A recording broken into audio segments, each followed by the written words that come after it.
கல்யாணம் பிடிச்ச மாதிரி நடக்கிறத விட மனசுக்கு பிடிச்சவனோட நடந்திருக்குல்ல, அதைத்தான் பார்க்கணும்.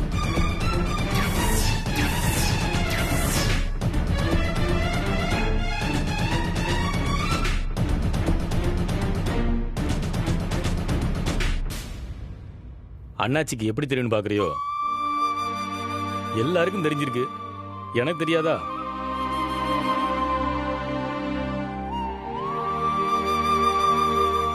உன்னை ஜெயில இருந்து வெளியில கொண்டு வர்றதுக்கு துடியா துடிச்சு நின்னானே, அப்பவே நான் புரிஞ்சுக்கிட்டேன். அவனும் நல்ல பயந்தாமா.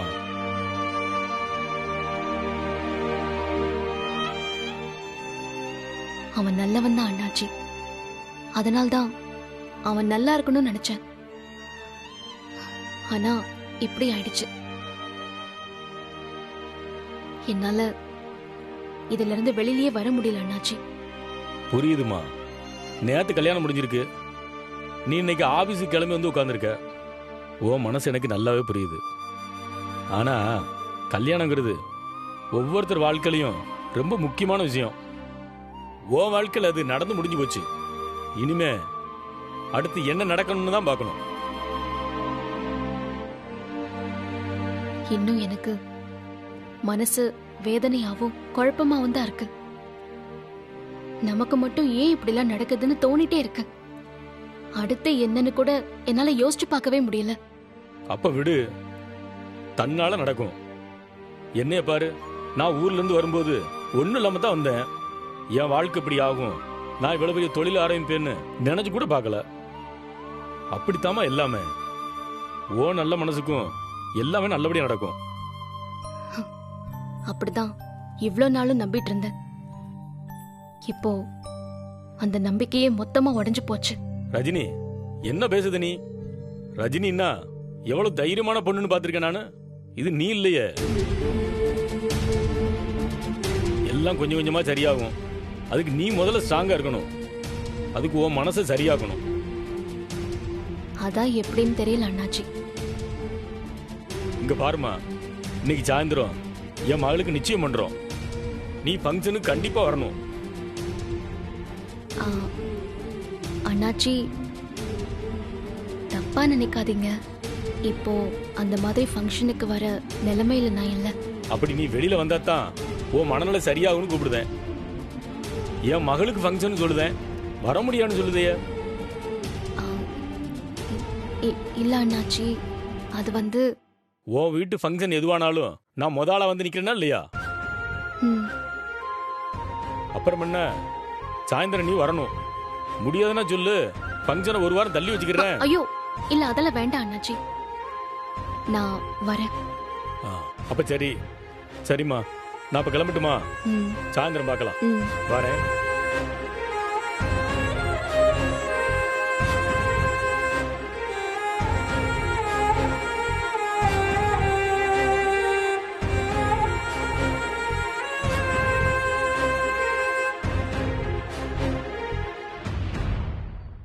சங்கரி, சீக்கிரம் வா.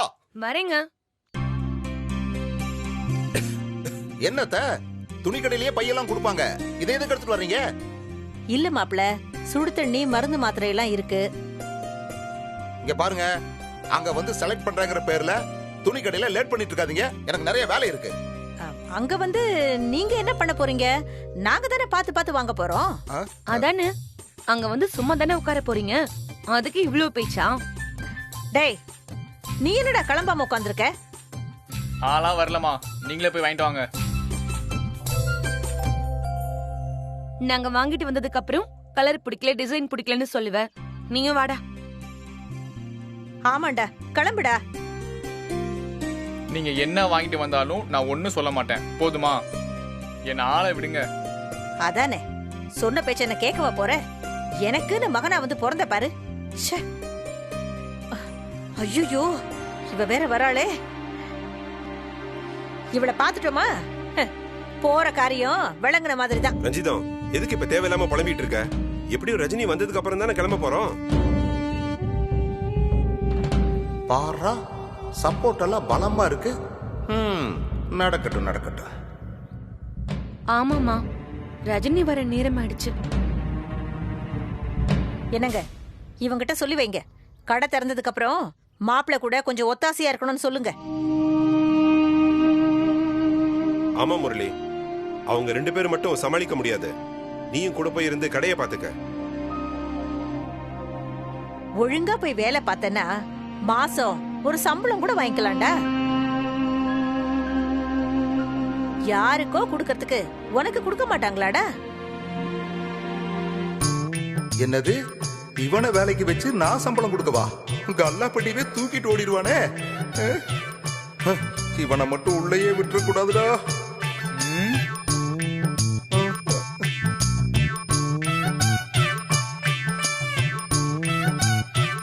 கடை திறக்க போறீங்களா தம்பி? கடையில எல்லாம் ரெடி பண்ணியாச்சா? ஆமாமா, எல்லாம் ரெடி. நாளைக்கு நீங்களும் வந்துருங்க. சரி. நீங்க கூப்பிடலனாலும் வந்து நிக்கத்தான் செய்வா. என்னங்க ரஜினி?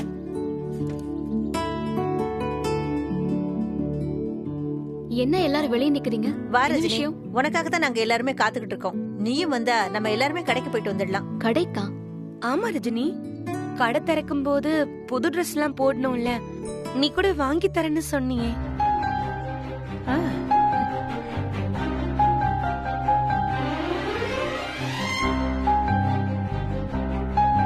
அதான் நாங்கெல்லாம் கிளம்பி ரெடியா இருக்கோம். ஓ ஆமால. அக்கா, நான் பணம் தரேன், நீங்களே போயிட்டு வாங்க. என்னால வர முடியாது.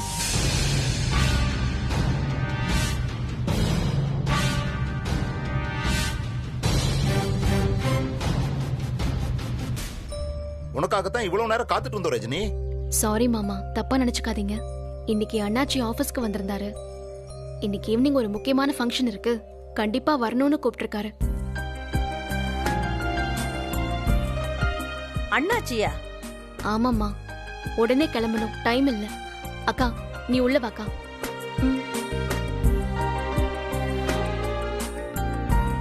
இப்ப என்ன பண்றது ரஞ்சிதா?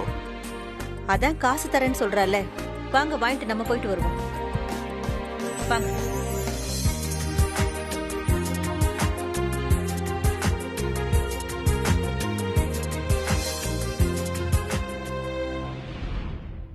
என்ன இவ்வளவு நேரம் ஆகுது?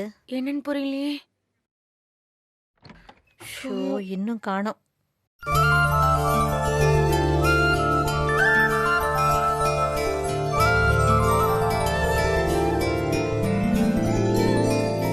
அக்கா, இந்தாங்க. மறக்காம பத்மாமாவுக்கும் மீனாவுக்கும் சேர்த்து வாங்கிடுங்க. அவங்களுக்கு எதுக்கு? அம்மா ப்ளீஸ், நல்ல காரியம் ஆரம்பிக்க போறோம், யாரையும் கஷ்டப்படுத்த வேண்டாம். ரஜினி, அப்படியே பார்த்திபனுக்கும். அவன்தான் எதையுமே யோசிக்காம எல்லாரையும் கஷ்டப்படுத்திட்டான். நாமளும் அப்படியே இருக்க முடியுமா? ஏய், என்னடி சொல்ற? அவனுக்கு வாங்கணுமா? எனக்கு இதெல்லாம் சரின்னு படலடி. மாமா, நீங்க பாத்துக்கோங்க, எனக்கு டைம் ஆச்சு, நான் கிளம்புறேன். எங்க வரேன் பத்மாமா.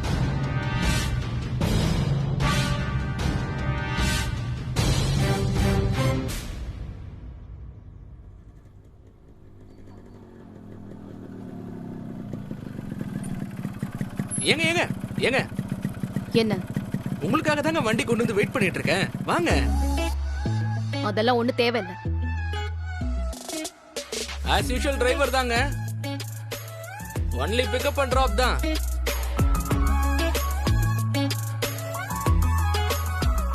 வாங்க வாங்க உட்காருங்க. நீ பழைய பார்த்திபனும் இல்ல, நானும் அதே பழைய ரஜினியும் இல்ல. இந்த மாதிரி நினைப்பெல்லாம் தூக்கி குப்பையில போடு. ஏங்க,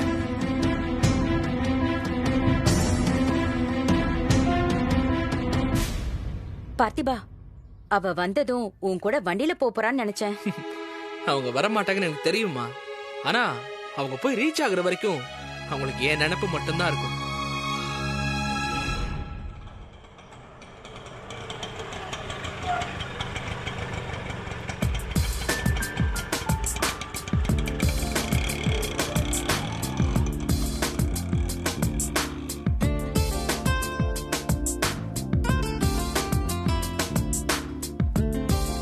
அண்ணாச்சி. ஆமா ரஜினி, உனக்காக தான் நான் காத்துட்டு இருக்கோம். எங்க வராம இருந்துரும் நினைச்சேன். நான் எப்படி அண்ணாச்சி வராம இருப்பேன்? இதான் ரஜினி, பாக்கணும் பாக்கணும் சொல்லிட்டு இருந்தேல்ல. ஹலோம்மா. வணக்கம்மா. ரஜினி, இவங்க தான் இந்த அண்ணாச்சியோட திருமதி. ஒரு நாளைக்கு 4 தடவையாச்சும் ரஜினி பேரை சொல்லாம இருக்க மாட்டாங்கம்மா. பசங்க கிட்ட கூட சொல்லுவாங்க ரஜினி மாதிரி நேர்மையா தைரியமா இருக்கணும்னு. அதான் யார் அந்த ரஜினின்னு ஒரே ஆர்வம் அவங்களுக்கு. அண்ணாச்சியோட மனசு யாருக்குமே வராதுங்கம்மா.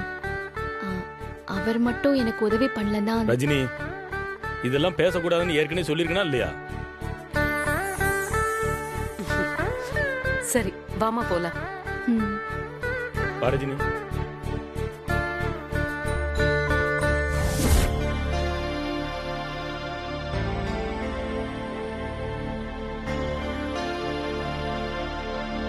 ஏமா இருட்டா இருக்கு?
அண்ணாச்சி, என்னவா பாக்குற?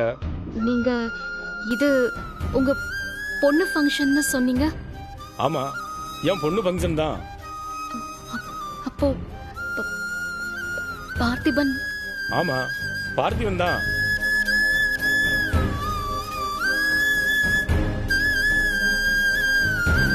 எம்மா, நீ என் பொண்ணு மாதிரின்னு சொன்னது சும்மா நினைச்சுக்கிட்டு இருக்கியோ?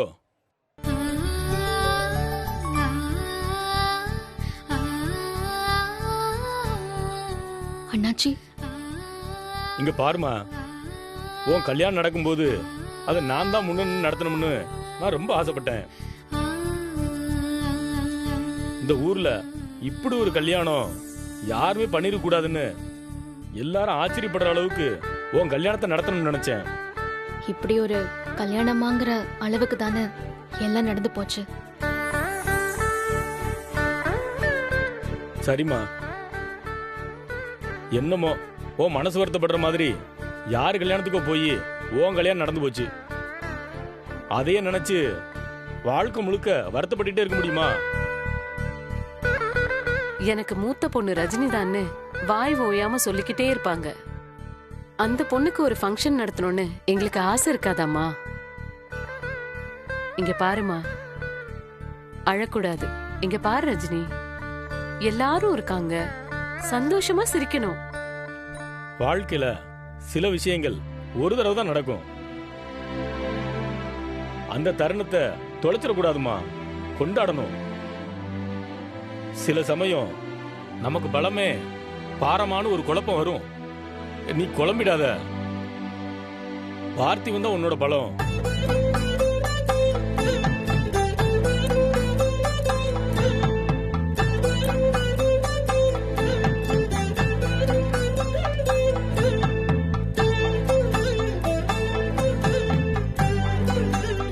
மாப்பிள, என்ன எங்க பொண்ணு கழுத்துல மாலையை போடாம அங்கேயே நின்றுட்டு இருக்கீங்க? வந்து கூட்டு போங்க.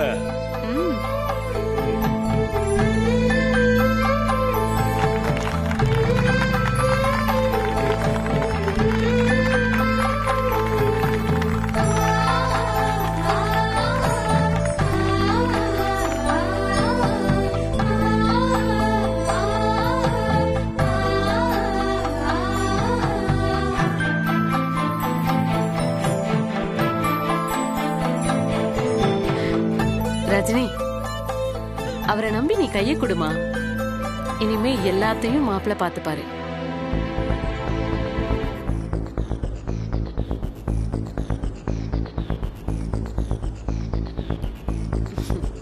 போனை கொடு, கொடுமா.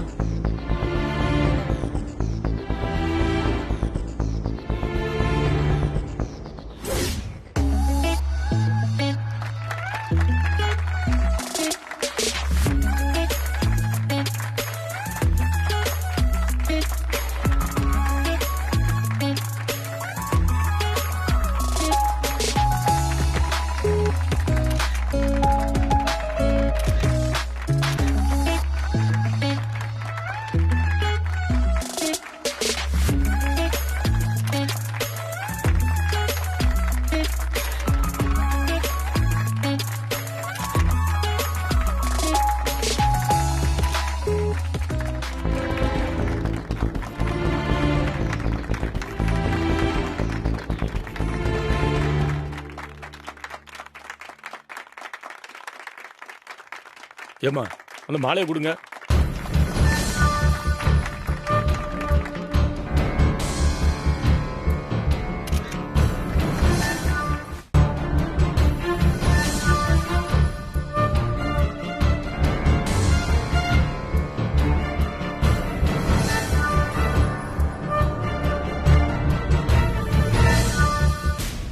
ரெண்டு பேரும் மாலையை மாத்திக்கோங்க.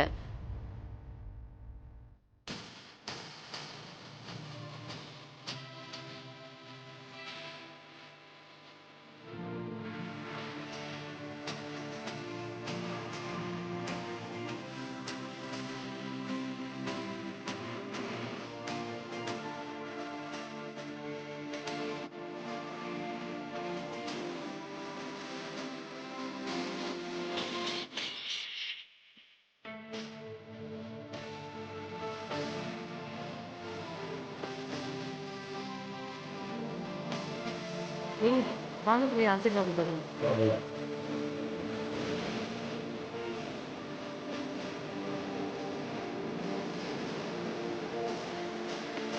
ஏங்க ஆசீர்வாதம் வாங்கி.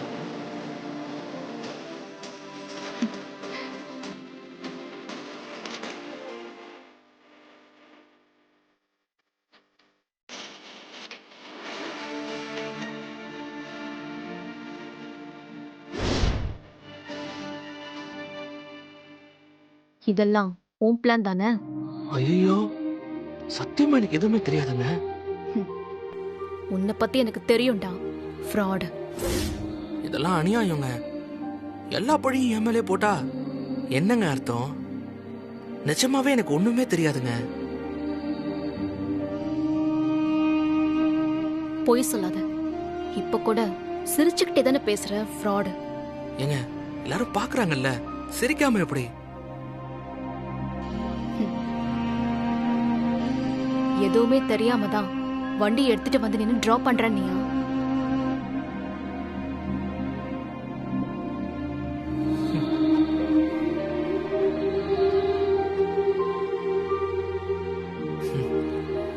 நீங்க கிளம்பினதுக்கு அப்புறமா தான் ஏதோ முக்கியமான விஷயம் பேசணும்னு சொல்லி அண்ணாச்சி ஃபோன் பண்ணி வர சொன்னார். என்ன நம்புங்க. உன்னை நம்புற மாதிரியா எல்லாம் பண்ணி வச்சிருக்கேன்?